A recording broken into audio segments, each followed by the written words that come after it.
My name is Lalobo Richard Kidaga, and welcome to this program. In this program, we look at the facts, experience, observations, and come up with the facts. The topic for today's discussion is the crisis of leadership in Africa. All leadership comes from God. However, leaders do not live in a vacuum. They live in an environment which is social, economic, and political. This is where the Darwinian principle of evolution comes into play. It states the environment is constantly changing, and only the species which can adapt and suit the dynamicity of the environment will survive. Those which cannot will be wiped out. You cannot give what you don't have. The colonialists never mentored our leaders. Our African leaders learned through experience and through trial and error. The best lesson they seem to have learned from the colonialists is how to settle disputes or disagreements by use of force or the barrel of the gun. We see this all through our history. I will come back home where it's very, very familiar. In 1966, the disagreement between the central government and Mengo was settled by the barrel of the gun. In 1971, we see General Idi Amin coming to power through the use of the gun.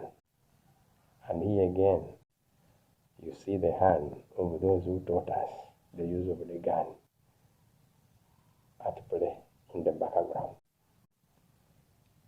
In 1979, through the help of Julius Nyerere, Tanzanian forces, and the Ugandan exiles, Idi Amin was toppled, and then the UNLF government was ushered in.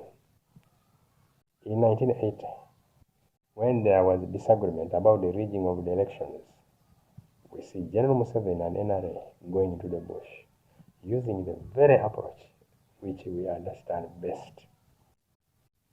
In 1985, the UNLA, led by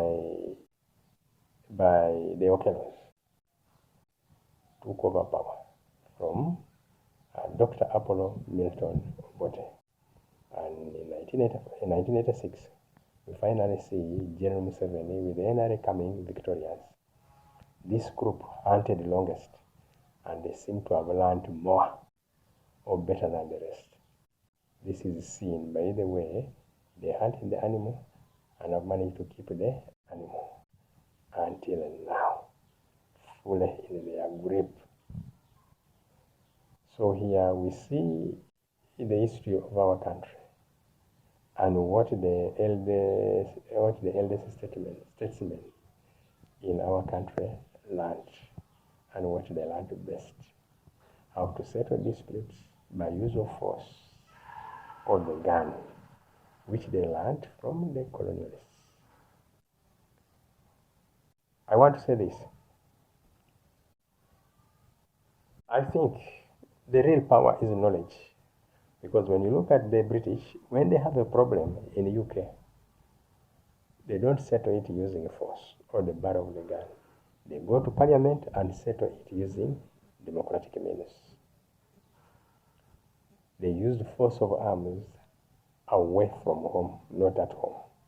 So I think African leaders should rethink their approach to the way they handle disagreements and disputes.